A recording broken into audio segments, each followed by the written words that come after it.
answering. A few different kind of key components that we'll talk about, and then around which you can structure a lot of your arguments. So I propose the following three-part method for planning to answer the K, as well as actually debating it during the debate. And it requires you to win three things. The first is that you need to win that you and only you solve your case. The second is that you need to win that you are allowed or can weigh that case against the critique. And third is that you need to win that your case outweighs the critique. If you take those three things together, solve, weigh, outweigh, then logically you will have beaten the critique, because you will have one that you have an impact that is larger than the critique's impact, and you'll have one that the judge should compare that larger impact to the critique's smaller impact. Everything after this is basically gravy when you're debating the K. It's nice to have other cool things that you might use against the critique, or an interesting theoretical impact turn to the alternative that you found in the literature base for the K. And those things can be good, both at drawing the negative time and further reducing the power of the critique. However, it's all that's super essential are these three components: solve, weigh, outweigh. So that's how I've divided this elective into those three sections. And I'm going to talk about what you need to do in order to accomplish each of those three goals. And a lot of the things that you'll see are familiar elements from what you've used to debating the K in the past, but hopefully you'll see a little bit more why you've been doing them given this structure. So section 1 is solve your case. And I added in parentheses, only you solve the case. But that basically means a few different components that you need to accomplish during the debate. The first component is that you need to win your case. That occurs largely on the case page or on your advantage or on solvency, and requires that you, like in a policy debate, win that you've solved whatever impact you're claiming to solve. This doesn't require anything like framework. This doesn't require link defense. All this requires is just winning the steps of your internal link that your app accomplishes solving your impact. The second component is making sure that the alternative does not solve your impact. This is almost equally as important, and similarly in a policy debate, it doesn't matter how much of your app you solve if a counterplan also solves it. So we want to generate independent, unique offense for the app that we can eventually weigh against the case. So the second component of solving your case is making sure that the alternative doesn't solve it. Third, and similarly, is preventing the K from turning the case. This is actually where a lot of policy teams lose to the critique where they maybe think they shouldn't. And they're doing really well on framework. They think they have a really good perm argument. They're doing pretty good, but then they'll lose on some argument they didn't see coming, like, capitalism unsustainable turns the tech advantage to the app because the technology will inevitably be corrupted or lost during economic collapse.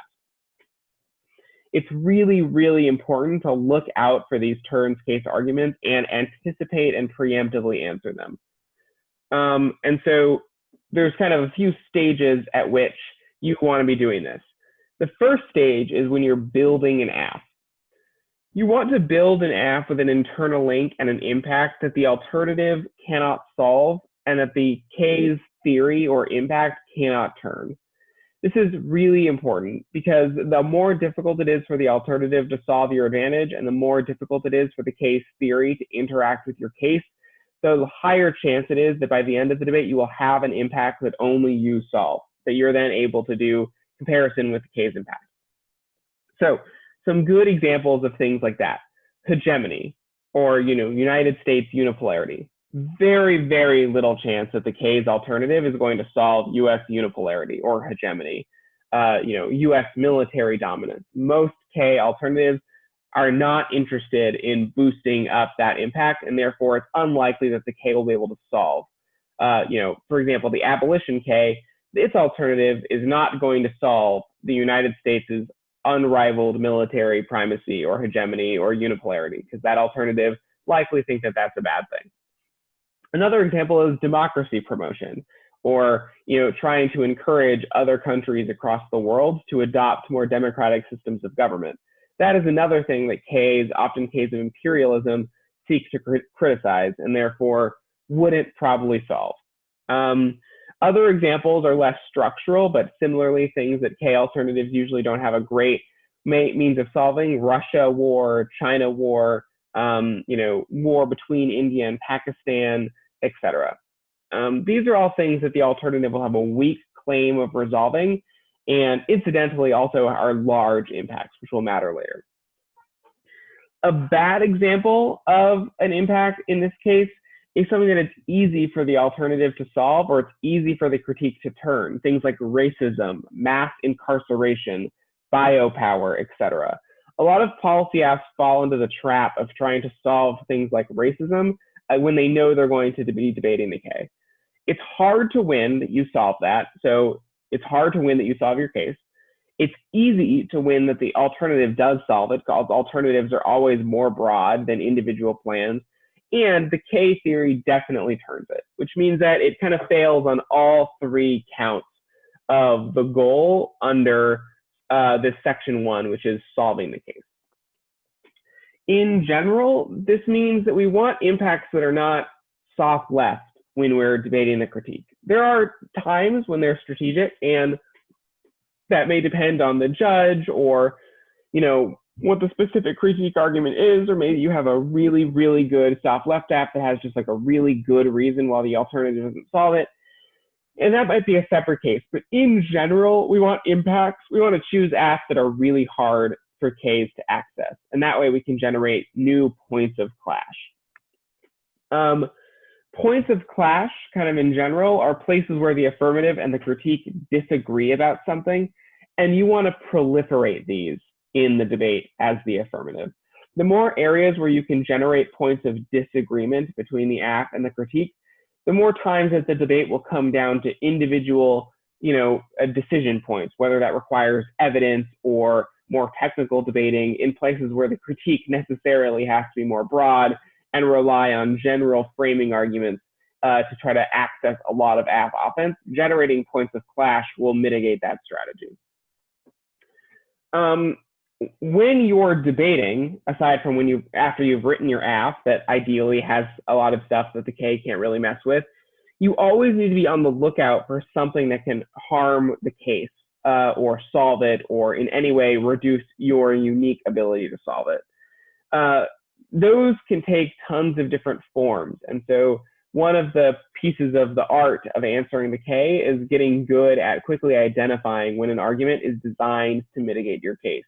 Things like link turns the app is a good phrase to be on the lookout for. Presumption, serial policy failure, X impact that you have unsustainable. These are all tricks that are used in order to reduce the app, and they're often done on the critique, which is another important thing to note, which is that a lot of times debating the case will actually happen on the K in terms that sound a little bit more like the critique. So while it might seem that the K team is reading not a lot of arguments on your case or leaving a lot of the advantage untouched, a lot of times there's way more engagement with the advantage than you realize happening on the K itself. And so being attentive to that is really important. I recommend that for each of these things, when that you solve your case, when that you solve the case, when that the alternative does not solve the case, and when that the K does not turn the case, I recommend that you have a generic block for each of these three things that you read in the 2AC, the 1AR, and the 2AR. And that can take the form of something like, there's no way the alternative can solve the case. 1, their movement would reject United States military primacy. That's the only way to solve hegemony. No alternative version of, global distribution of power absent US unipolarity can solve great power war. If you say that in the 2AC and the 1AR and the 2AR, then you have a catch-all argument that is able to answer any weird version of the K or the alternative solves the case that might be hidden somewhere in the debate. This is a good way for the app to kind of get back in the game against what are typically called K tricks, which are ways for the K to slip in arguments to quickly reduce the app. Something like, a critique of fiat that might be hidden somewhere, or K turns case, your impact is unsustainable argument, any risk of a link is enough to vote negative. These are things that are often sprinkled through the debate that you want to have catch-all arguments to deal with. Zero risk of turns case. 1, only a chance that we solve because our impact is happening in the status quo. 2, our internal link evidence is specific to the impact, the case is not, which means that even if they've articulated a reason why they may be solved, none of their evidence backs that up. 3, even if the K could theoretically turn the case, the alternative would make the impact worse, which means that it's try or die to vote app. A block like that is a generic catch-all answer to the K turns the case argument, which again can kind of help you in case they've flipped turns case arguments throughout the 2NC, which oftentimes they will. Okay, so that is the kind of most simple part of the formula. It just basically requires you to be on top of making sure that your advantage is in good shape throughout the debate, but it cannot be underestimated, or it cannot be overestimated because, or you know what I mean? Don't forget it, because there are, a lot of turns case arguments end up being how the apps quickly lose to K. Section 2, when that you can weigh your case. I personally believe that this is the most difficult section of debating the K, and oftentimes requires the most effort and the most advanced planning. So by when you can weigh your case against the critique, I am basically saying that you need to win that the judge should consider the impacts of your hypothetical fiated action against the impacts of the critique. And this is a little bit more tricky than it sounds, because a lot of Ks are designed to focus the debate on individual small parts of the app at the expense of its impacts. And this may be something like the representations or the assumptions of the app. So the academic discipline that the app draws its insights from. A lot of Ks will say that if that academic discipline is wrong, say, the reformist section of criminal justice literature, or let's say apocalyptic rhetoric, or classical realist international relations theory, if the critique can indict one of these broader theories, they don't have to win that the individual app is a bad idea, because they've proven that the method or the academic scholarship of the app is flawed. This requires you to do one of two things in order to win that you're able to weigh your case. Option 1 is to mount a defense of the thing that the critique is criticizing, whether that be the assumptions or the rhetoric or the academic discipline that your stuff comes from, like classical international relations theory, or maybe you can defend apocalyptic rhetoric, or you've defended the moderate kind of legal takes that underpin the reformist half of the criminal justice literature, and therefore you've met the burden that the critique has placed on you. There is a place for this type of strategy, that you always want to have multiple options for a 2AR, and sometimes you just want to be able to win that your thing is correct. Other times, the thing that the critique is attacking is a thing you're really good at defending. Let's say, again, international relations. It's really easy to defend the field of international relations, primarily because there's no good alternative to it. And that the idea that all international relations are bad to debate is kind of ridiculous, because nations do in fact have to interact.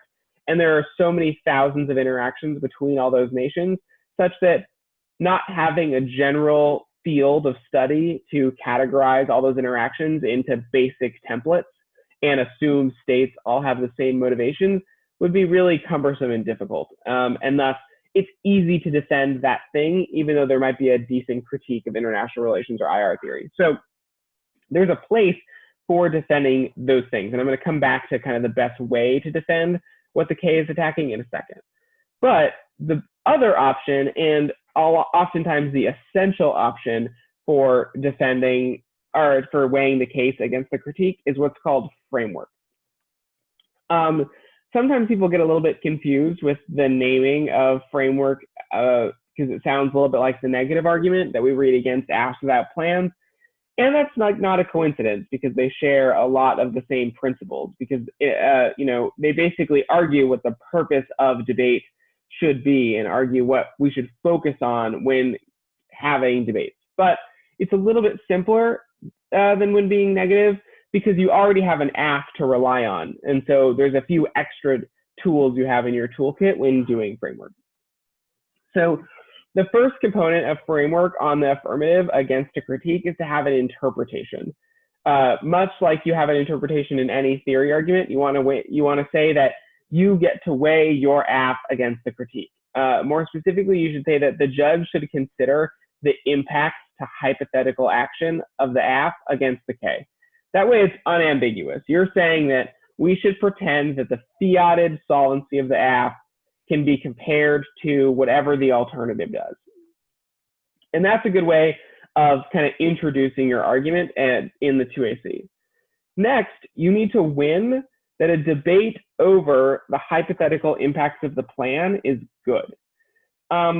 That's different than what you may think, which is a debate or a plan, that the plan itself is good, or that the state is good, or that legal education or the law is good, or being pragmatic is good. These are all important concepts and can be useful against the K, but they're not debate over the plan is good, which is what we need to win in order to win that the judge should consider the plan's effects. So how do we win that debate over the plan is good? I have divided it into three basic sets of impacts for reasons why that statement is true. The first is fairness, which is kind of the classical theory impact, which says that the app not being able to weigh its impacts against the critique represents an unfair distribution of debate fairness between the affirmative and the negative. And there's actually decent reasons why this is true. The first is that if the affirmative cannot weigh their impacts, if the negative raises an academic or epistemological complaint with the app, the negative is always going to do this. And they're always going to be able to find some issue with the affirmative. Maybe there's one card that uses a little bit of language that the negative has a good link to, or maybe one of the solvency advocate authors comes from an academic discipline that the neg thinks is bad. Maybe the assumptions in one of the internal links or in one of the impacts is potentially problematic. Those are all things that are reasons why the negative could entirely abandon debating the app and just focus on that. And that's difficult because the affirmative has to be prepared to debate any single one of those things, any critique of any one word in the app, any critique of any possible assumption, academic discipline that anyone comes from, any historical instance of what their solvency advocates have advocated, etc. And that the economic system that the app exists in, and that creates an undue burden on the app, especially because the negative doesn't have to prepare for all of those, but instead just has to prepare for one of them. And especially if the negative, has the affirmative in advance or can typically, identify common trends on this topic, they're able to quickly reduce the app to a small little section of the 1AC, and apps will call this mooting the majority of the 1AC. There's decent reasons, why that is really bad for the app. It's really hard to defend things that you don't see coming, and thus makes it way easier for the negative to win than for the affirmative. It's almost like the negative can just pick out of things functionally, because while they're not doing the app and it's not an actual counterplan, what they're doing is saying that all of the app doesn't matter for the debate except for one section, which is essentially what picks do anyway. Only instead of picking out of something that the plan does, they're picking out of individual kind of amorphous concepts that are happening in the app, whether or not it's, kind of the ideas that surround whether or not we can solve global warming, for example. The K could be all about the idea that we can solve the environment is, X kind of technological fantasy, whatever. The negative may respond by saying that these are good things for the negative to test, that we should test assumptions and ideas that support app impacts. That's a decent argument, but I honestly think the app response is even better, which is that if the negative can win that the assumptions behind an app impact or an app advantage are wrong, The negative should just be able to win that advantage is wrong. We could also call going for impact defense critiquing the assumptions behind an impact, because the impact defense is saying that the assumptions behind the impact evidence are wrong. And, therefore, that impact defense could also be its own K if we thought about competition in this way. And that if we can say that one of your assumptions is incorrect, we win, I could just read impact B and automatically beat any app I wanted to. And therefore, there has to be kind of some limit on what the negative is able to just take issue with and win with. Typically, this interpretation will require the negative generate offense based on the plan text. And so, yes, they can still read critique arguments or whatever, but then links have to be based on the plan. And there's good reasons why the plan is a kind of a stable locus of competition between the sides. The plan is stable. It's the only thing that the app has complete control over, so they can prepare to defend any part of it. It's what is fiated, and therefore it's the thing that it's the only thing that would actually change the world. The rest of the assumptions and the advantages don't get fiated with the plan, and therefore wouldn't generate impacts like the negative maybe would suggest. Okay, so those are reasons why a lot of critiques, especially ones that focus on things that are not the plan, are unfair. But you need to do a little bit more to win on framework if you're going to go for fairness, because you need to win that fairness ought be prioritized by the judge, that it needs to be an overriding concern when they're judging.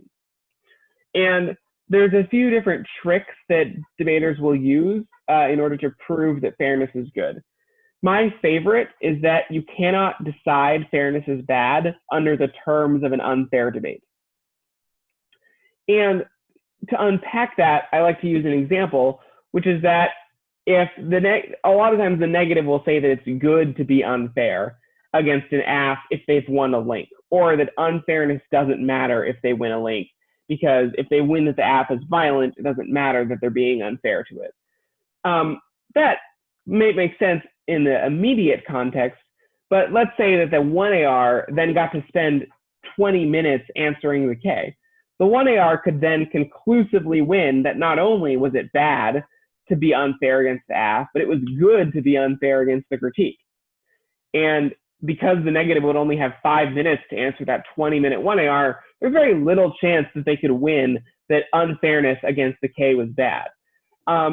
And the reason why we don't let this happen is because we have a presumption against letting the unfairness, or letting people come to the conclusion that fairness is bad on unfair terms.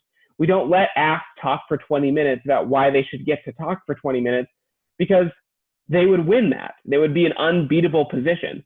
And therefore, we already have constraints on the ability to break the game with that kind of logical paradox, which is that if you're going, you can't win that you should be able to do something unfairly unless you've won that fairly. You can't break the rules before you win that you can break them. And therefore, the critique can't presuppose that it's allowed to be unfair based on the idea that it won a link if it won that link in an unfair way, by reading that link against an unpredictable part of the app, what have you. I think that's the best defense of fairness. And it's a really logically airtight argument, in my opinion, for why the K needs to be proven fair in order for it to then read a lot of its unfair arguments, or prove that unfairness is good, which it can't do, which means it would have to be fair. There's some other arguments that are like, if you can tell the judge if you think that the K shouldn't be fair, or if you think unfairness is okay, you should just vote for permutation to the alternative because there's no impact to severance. Or you should let the app talk forever, or you should vote app anyway, because even if the neg wins, it doesn't matter that you unfairly vote for the app, no matter what. Some kind of like cool little judge instruction arguments you can add, but the real argument for why fairness is good is that unfairness good presupposes its conclusion, and that you must be fair in order to prove that in the first place. There are some decent negative answers to fairness that maybe it trades off with structural unfairness, which it doesn't, because you can have both, and judges can't really solve structural unfairness, but they can solve immediate unfairness of a critique. Or they might make defensive arguments, like there's there's tons of things that the aff can say against the K. They can impact turn it. They can weigh their representations. The K is a key check on this topic because there's so many affs. They get to talk first and last. They get permutations. So there's even defensive arguments that are actually really similar to the defensive arguments the aff will read on topicality. And so having answers to all those defensive arguments is necessary for going for fairness. And I think the best answer to a lot of those defensive arguments is that while individual Ks might not be that bad, like the abolition K or the capitalism K, because there's a lot of good answers, there's other Ks that their interpretation justifies that are not good for debate, like the K out of the word criminal, or the assumptions, the international relations assumptions K, rather than just answering the advantage. Those Ks are not good because they prevent clash and they're really unpredictable for the aff to answer. And therefore, all of those are brought in by what the negative justifies. So even if the individual K the neg reads is okay, it shouldn't be allowed. There's two other reasons why having a debate over the plan can be good. And those are what I generally call skills and education. So skills and education are the more substantive reasons why debates over the plan are good. And I'll talk about them both briefly. Skills is the idea that debate over the plan teaches us how to do something or how to think a certain way. And so when you're designing a skills argument, you want to think, what is it about debating a plan that teaches debaters a skill? You could say, and I think one of the best examples is that any skill based on having to anticipate and answer scrutiny is a good skill that comes from debate over a plan, because both sides are well prepared to debate each other. In a debate where the negative can use a theoretical critique of the aff in any way, the aff might have to debate a well-prepared opponent, but the neg does not. The neg does not have to debate someone who is well prepared to answer their arguments, and therefore one side is going to be deprived of the skills that are, it's good to learn to anticipate another person's arguments and have good answers to them, because that makes us better able to construct reflexive positions in the future, and also makes us more willing to interrogate our own ideas. This has benefits in debate because it makes our arguments better and it makes us, more attuned to maybe some structural inequities in debate, which can maybe solve some of the K's arguments by making us more reflexive and attuned to other people's opinions and ideas.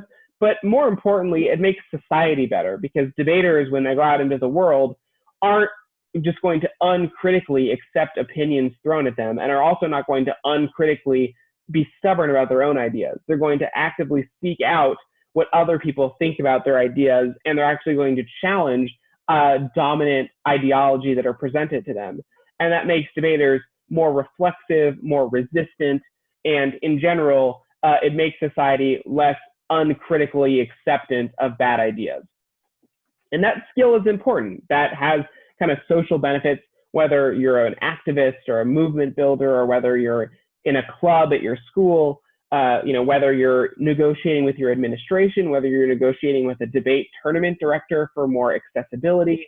All of those things are bolstered by being really good at arguing and anticipating the responses of others. Similarly, advocacy skills are a reason why debating the plan may be good, because advocacy doesn't matter if you're advocating something and no one responds to you. But if you're advocating something and your opponent or the person you're advocating to is well prepared to answer you, you're more effective at advocating your position. The good thing about the skills impact is that it turns the K well, because if the K or the K framework arguments are based on changing society or some revolution of some kind, if it's not prepared to deal with opposition that maybe a more prepared aff team would be able to present, it's likely that it's not going to get very far in the real world. Even if debate judges are generally very accepting of K arguments, because debate is quite a left community, and we've kind of started to believe a lot of critical revolutionary ideas, the general broader world does not. And being able to anticipate their responses to our arguments and building good platforms that bring a lot of people into whatever movement or activist work that we're doing is important. third is education, which is that debating over the plan generates useful education or content for debaters to take. I think this is actually the weakest of all the framework arguments, namely because education doesn't have a direct impact in our daily lives. And oftentimes debating over an issue is not necessary to solve education. Oftentimes you can get the same education with a Wikipedia search or by going to school or getting a relevant degree in that field. But, you know, perhaps criminal justice education is something that's valuable in order to, you know, have some good or better success dealing with the police or with the whatever government or whatever you think. My personal opinion, if someone told me that I had to spend a year doing thousands of hours of work and traveling across the country debating the pros and cons of federal criminal justice policy just to learn what to do when I was confronted by police, I would just Wikipedia it instead. I don't think that, you know, learning about the criminal justice system is necessarily the best reason why we do debate, but it's definitely an advantage you can read, and it might support other reasons why you eventually have offense against the case. But in general, we want reasons why debating the plan is good. Another good trick is to say that you can't consider whether the assumptions or the representations of the AF are always bad unless you can also prove the plan is bad.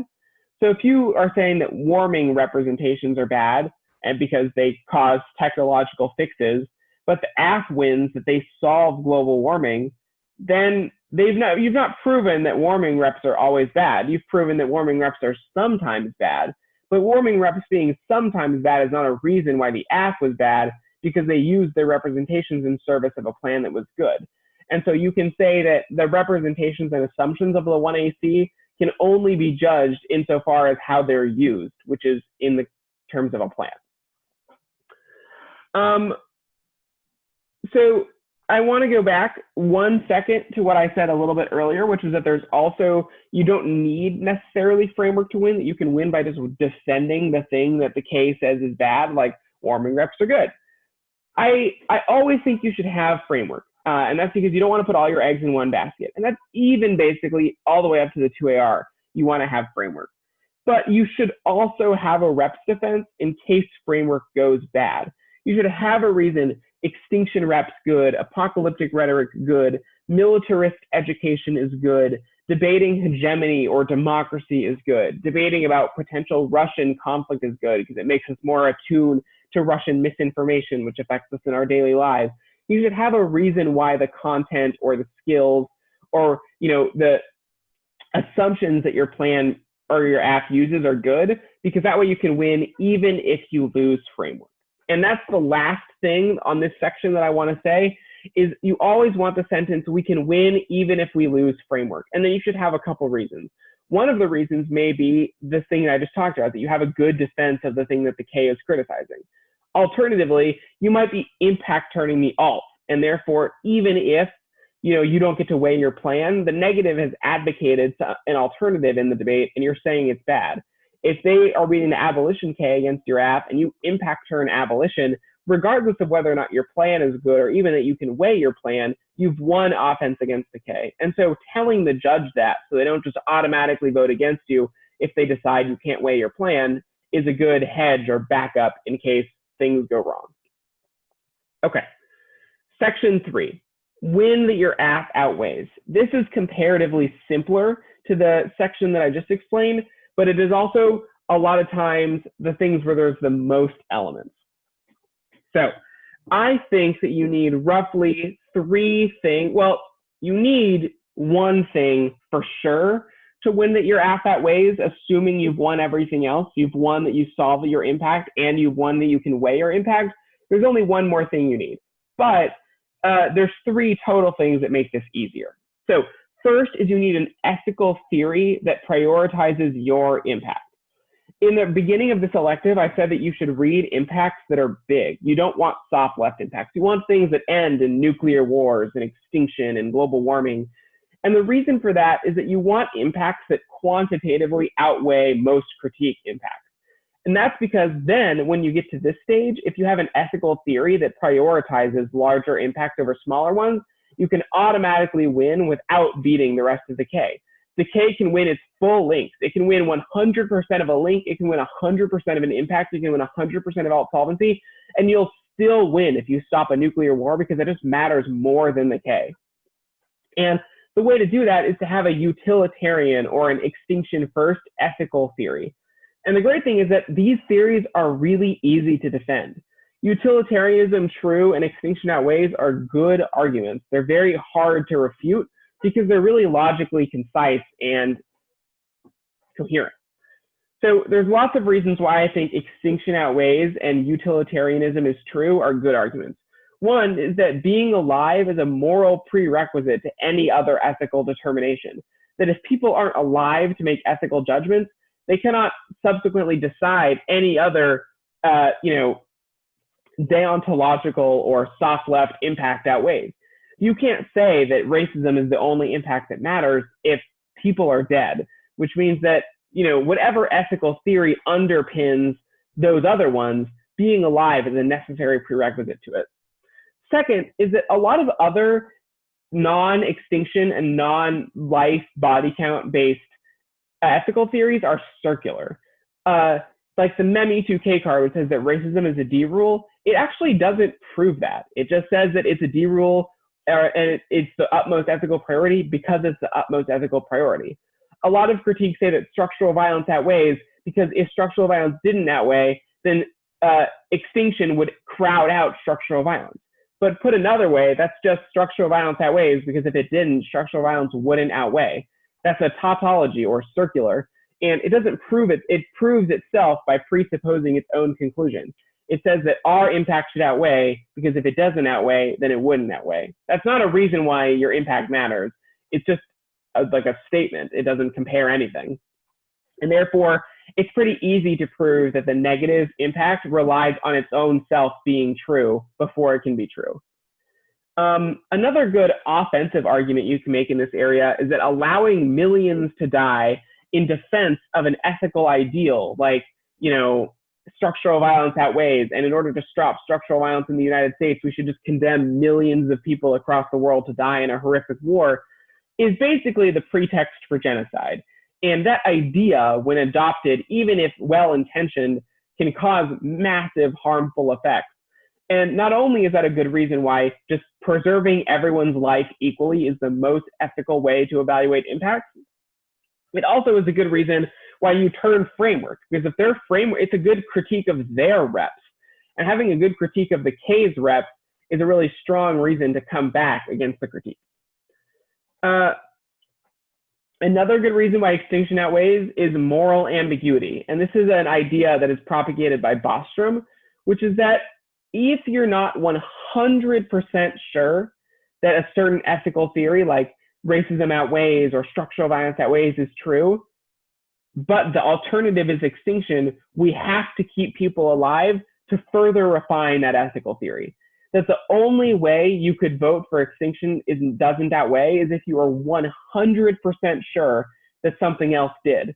Because if you weren't 100% sure, you would be depriving future opportunities to further decide whether or not that ethical theory is true. And therefore, extinction is kind of like a gateway issue before deciding other ethical ideas.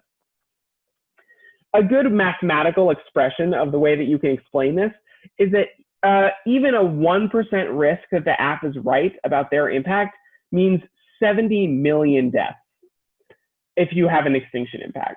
Because a 1%, if you multiply 1% times 7 billion, you get 70 million people dying. If there's a 1% risk of the K being correct, is it 70 million deaths?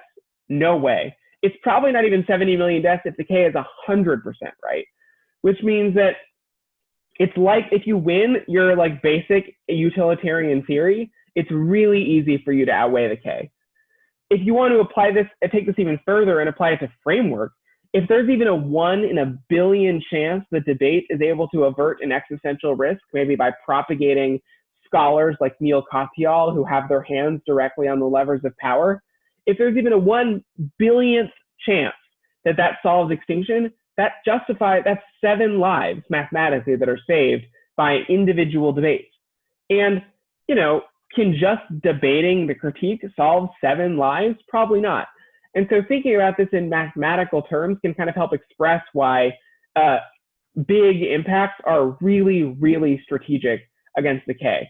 Also, I only did that against the 7 billion. When you're considering extinction, you can also consider the trillions and trillions of future generations that will exist after the current ones, and therefore the number gets even higher.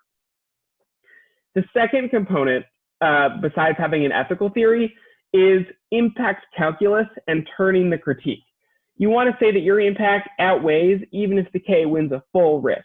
And this applies oftentimes if the K also has an extinction impact, in which case you're basically just doing policy style impact calculus, which I'm not going to explain now because you'll be taught that in camp, or maybe you already have been. But you also need to do impact calculus with softer impacts too, like war turned structural violence, because instances of structural violence, state oppression, racism, and sexual violence all increase in times of armed conflict. And therefore you can say that your impact turns theirs. And you should also explain why your impact outweighs on scope. Just the number of people affected outweighs, and justify comparing impacts based on scope. The third thing that you can do, and there's a reason why this is last in the entire lecture, is because I actually believe it is the least important if you follow all of the other advice, namely reading a large extinction level impact and winning that you solve it, winning that you can weigh it, and winning that it outweighs the K, is reducing the K. If for some reason something else has gone wrong in this chain of events, you also may want to just reduce the K's potency. And you can do that with things like link defense to win that your app doesn't link as much, which lowers the overall impact that you cause. You can use permutations, like permutation do both or permutation do the alternative if it's inclusive, in order to lower the amount of link that the K gets against the app in order to lower the end product of the impact. Finally, you can read impact defense against the critique, and therefore, lower the impact of the K in general. You can also read a lot of these link defense, perm, and impact defense cards from the K's own literature bases. A lot of you have probably seen one of those big K blocks files where it's just a bunch of cards from the K's discipline, like a bunch of psychoanalysis answers and a bunch of, Afro-pessimism answers. These are really important, oftentimes, for the other things I've already said, because you might need psychoanalysis answers to answer psychoanalysis turns or psychoanalysis solves the case. Or you might need reasons why Afro-pessimist theory does not turn or solve the case. So you will need those cards no matter what. But you can also read them kind of as extras in order to say that psychoanalysis is compatible with the app, which might be a perm card, or the impact, anti-blackness is not ontological, which is basically just impact defense to the Afro-pessimism case. And so you can read those as well. I'll add that if you're debating an ontology argument, remember that the ontology is normally used to say that a certain group is in a fixed, permanent, completely unrecoverable state. The only fixed, permanent, truly unrecoverable state is actually being dead, which means that extinction is really has a much better claim, in my opinion, to a lot of ontological impacts than everything else. And also, even if ontological stuff affects one section of the population, nuclear wars, global warming, and extinction affect all of the population and thus outweigh on scope. So don't be afraid by those ontology arguments, and don't be worried, even if you can't win that things aren't ontological, you still can win the debate with a good extinction impact, which is just another reason why not having a soft left app is good. Okay, so to recap, and then I'll take 5 minutes of questions that you can put in the chat if you want. You want to win that you and only you solve your case, which means that you need to win solvency for your impact, win that the alternative does not solve it, and win that the K does not turn it. Next, you need to win that you can weigh your case, which you want to do with a combination of framework arguments and also defenses of the reps and ideas that the K is critiquing. And finally, you need to win that the app outweighs, which primarily requires having an ethical theory that defends your impact being more important than the ethical theory of the impact of the critique. But also you want to do impact calculus and say your impact turns the K, as well as reducing the K with link defense, internal link defense, impact defense, and perm arguments in order to answer the critique extra. Okay, If anyone has a question, they're more than welcome to type it into the Zoom chat, and I'll try to answer as many as I can.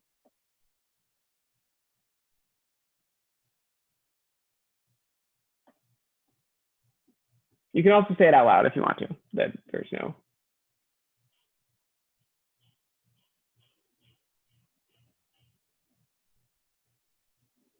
Okay, so it looks like no one has a question, which I guess is good, maybe. I'll spend the last couple minutes just by talking about permutations, because I want to clear up maybe and add a little bit to that. The general two permutations that you'll go for against the critique are permutation do both and permutation do the alternative. I want to flag that by saying you don't need to win these things if you've won everything else I've described, because ultimately permutations are link defense, and you shouldn't have to win with link defense, even though it's helpful. However, permutation do both is a good argument because a lot of times alternatives are not mutually exclusive with AFs. And you can add what's called the perm double bind, which says that if the alternative can't solve because the plan has been added, then it definitely can't solve all of the broader structures of governance and things like that in society. That's especially true because the links are usually non-unique. So there's already instances of things like the plan that exist in society. And therefore, if the combination prevents alt solvency, the alt is probably not going to do so well by itself. But a lot of times you can explain perm do both as solving the assumptions of the plan using the alternative, but still getting the benefits of hypothetical plan action. And therefore, it's kind of the best of both worlds between the plan and the alternative. Permutation to the alternative is when the alternative is such a broad thing, like abolition, for example, on this topic, that the plan might logically be included in the alternative. Getting rid of a certain type of sentencing or policing is going to be ultimately a necessary component of abolition, and therefore doing the perm in conjunction with the alternative can solve their broader impact and is not severance. It's also good to throw out permutation to the alternative when you're going to go for a fairness argument on framework, because if they say that severance is bad because it hurts the negative, they've implicitly made a fairness argument, and therefore you can concede the impact to fairness, not go for that permutation, and then go for you should get to weigh your impacts, because not doing so would be unfair. Okay, that's what I wanted to add on permutations, and that concludes the elective. Since it seems like nobody has any questions, I will go ahead and end it. Thank you all for being a good audience and coming to the elective. Thank you. Mm-hmm.